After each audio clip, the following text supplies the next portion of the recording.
I'm James Wills. I'm here with commentator Jerry Sturman at Loton Park in Shropshire for rounds 1 and 2 of the MCL Motorhome British Hillclimb Championship 2009. One of the drivers that's going particularly well today is Ralph Pinder in the modified production classes. Ralph, how's it going? It's going absolutely wonderfully. After the start this morning, really going well. Nice to be leading it after the first run. Good stuff. It's a very competitive class, I believe. It's very competitive. The times are very close. Everybody's trying their best. It's the first event of the year. Everybody's keen. Excellent. Good weather conditions today. Do you think there's a chance of a record in there? I would say this is absolutely perfect. Nice and warm, not too hot, not hot enough to cook us in the cars. We're all enjoying ourselves wonderfully. Excellent. Enough to get the tyres working then and track going well. Tyres are working, track temperature's very good. Really nice to drive the car in these conditions. Excellent. We wish you well for this afternoon and hopefully you can get close to that record there. Thanks very much indeed for your... Okay, let's go up to Jerry and have a look at the run. Thanks, James. We're alongside Ralph Pinder in the Peugeot at one of the longest hills in the British Championship, set in Sir Michael Leighton's Deer Park on the borders of North Wales. Away from the start, and we're into the dip and up the steep rise to the tight left-hander at Hall Bend. It's all too easy to skate straight on here with cold front tyres. Now the short straight to one of the most difficult bends on the course, loggerheads. Tricky to pick an apex as it's blind and drops slightly downhill. Here's the kink right before the road tightens up for the left-hander at Fletcher's Dello. Now it's full power down the chute and up into the braking area for Triangle. Don't leave your braking too late here, otherwise you'll understeer off. Back on the power for another short straight to the right, left swerve at Keepers. Keep the car balanced on the throttle as you need to get back on the power quickly for the blast up Cedar Straight. Cedar is anything but straight with a flat out kink halfway up. Full power through the swerves and keep the right foot in as late as you dare before going down the box and braking hard for the 90 left at Fallow. Now the road swoops upwards and you're faced with a blind climbing right at Museum. Keep tight into the apex and get the power on as soon as you can. Up over the brow and the finish is in sight, but watch out for the bumps as you blast over the line. That's a good run for Ralph. 58.79 secures the class win. Caterhams and Westfields are very popular in the modified production classes. This is Alan Warburton's K-Series Caterham. And here's Dave Wilson's Vauxhall powered version. It's a good start to his season with a class win and a new record.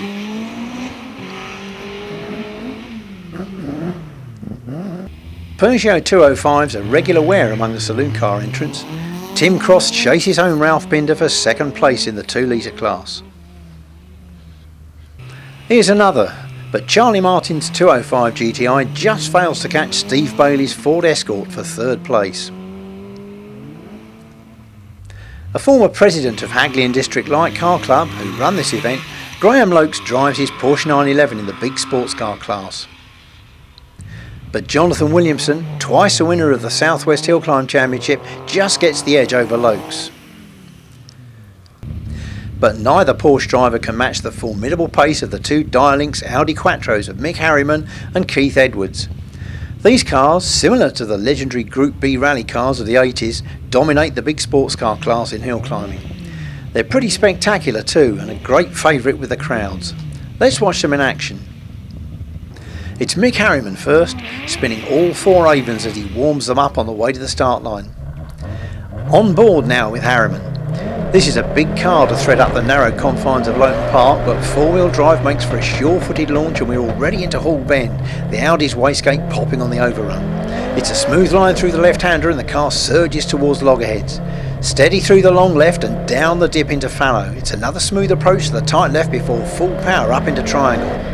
Armfuls of lock here to counteract the understeer, but the big car's on course for Keepers. On tiptoe through the right and left, Harriman has to work hard on the exit, but he gets the power down through all 4 wheels and into top gear as the Audi charges into the kink. Into the Fallow braking area, and it's straight down from top to second. Through the left-hander, holding the car in second place before the uphill swoop. More wrestling with the wheel round the blind right, and up into third gear for the dash to the finish.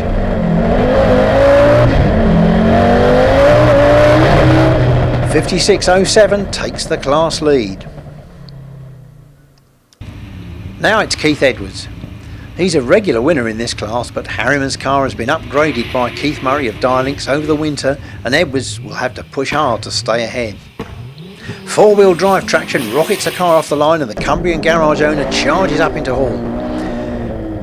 It's a good exit from the left-hander, but Edwards is visibly working harder than Harriman, with the car noticeably more skittish. A spin on the opening run has left Keith with everything to do on this final shot, and at the moment it's his rival that leads the class.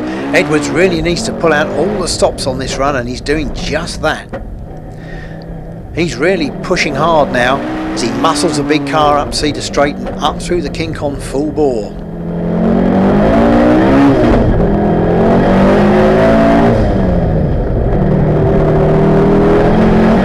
Unlike Harriman, he opts to go down through the box for Fallow and grabs an armful of lock to get the car through the left-hander. Up into Museum, and he's really working overtime as the car almost gets away from him on the exit. Now it's full power. The Audi darts from side to side over the bumps, but Edwards keeps his foot in. It's another class win by just 0.05 of a second. Cheers, Jerry. I'm here in the paddock with Mikeenden, championship sponsor through MCL Motorhomes, as well as the driver of the phenomenally exciting Puma Gold. Mike, can you tell us a bit about the car? Yeah, certainly. We wanted to campaign a car that we could develop after running Martin Skanker's old Escort for a few years. And we decided on a Ford body shell, and we in fact bought the first Ford Puma body shell from Ford's that was supplied as a body shell. Gartrack actually did a lot of modifications, and I handed it over to Gould, who did all of the suspension work for it. It has a RS200 Evolution engine, and it has an X-Track four-wheel drive transmission, hydraulic centre diff, inboard rear brakes, 6-spot calipers all round, all sorts of fancy bits. We've retained the centre section of the body shell as steel, standard Ford, taken the floor out and lowered the whole assembly down. Got carbon wheel arch extensions and front bonnet assembly, BBS wheels, Avon tyres, and now we've been running for 4 years. Okay, so it's radically different than anything Ford ever intended from a Puma then? Yes, it's quite interesting that Fords don't sort of get too excited about people doing things that they don't do themselves. Right. It's a shame really, but nevertheless I'm very pleased to be campaigning it. It's a very exciting car. It's got about 700 horsepower. Far more than I can use at Loton Park. I'm using about 60% throttle here. Right, okay. But when I took it to Brighton and got the record there at 9.54 seconds, 150 mile an hour over the line in quarter mile, that was using full throttle. Absolutely, quite a lot of performance from the car then, and a lot to tame here at Loton Park. Oh yes, it's a bit of a beastie on a track that's only about 3 feet wider than the car itself. But nevertheless, it always seems to be a crowd pleaser, and I'm more than happy to bring it along. Definitely, the spectators certainly appreciate it, and we wish you the best of luck this afternoon. All right, many thanks. Have fun. Thanks, Mike. Thank you. Cheers. Okay, back to you, Jerry. Thanks, James. Well, here we are on the start line in the fastest closed car ever to climb Loton Park. Mikeenden set that target in 2007 with a 53.69. Can he match it today? We're away and up into Hall in this compact but enormously powerful machine. It was built at Gould Engineering in Newbury some 9 years ago, but the driveline and sequential transmission were designed and built by X-Track, the company that Endine himself established many years earlier and which now supplies the bulk of transmission components for Formula One Grand Prix racing. Always a strong supporter of British hill climbing, Mike's been a good friend to the sport over the years. This is the 6th successive year he's sponsored hill climbing's major series, firstly through Nicholson McLaren engines, whose V8 units still power many of the top runners in the sport, and then through the company's aero engine arm, Nicholson McLaren Aviation, and this year through his new company, MCL Motorhomes. But Endine isn't going to match his closed car target today. A steering hydraulics problem has dogged the car this weekend, and this will be his only competitive run. 54.30 is a disappointing result for the former Brighton Speed Trials winner. Jack and Kathy Warner are just two of the many volunteers from Hackney and District Light Car Club who run all Loton Park's events. Here on the start line, clerk of the course Jim Gazy is in overall charge.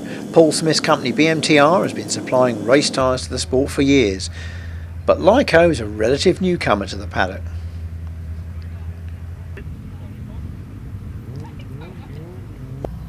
One of the new cars at Loton today is the 2-litre Cosworth-powered Sports Libra Malik of Chris and Ashley Ward. It's a step up from the clubman's class for the two brothers, and Ashley's first to take a run in their new machine. He powers out of Hall and into loggerheads.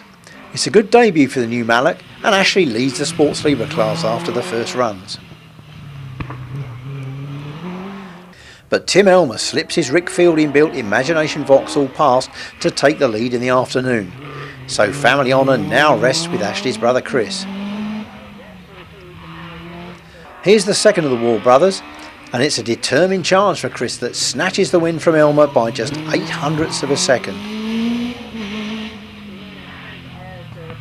Harewood Hillclimb class record holder Mark Hemingway is in charge of the 1100cc racing class at Loton too, aboard his Ford Suzuki.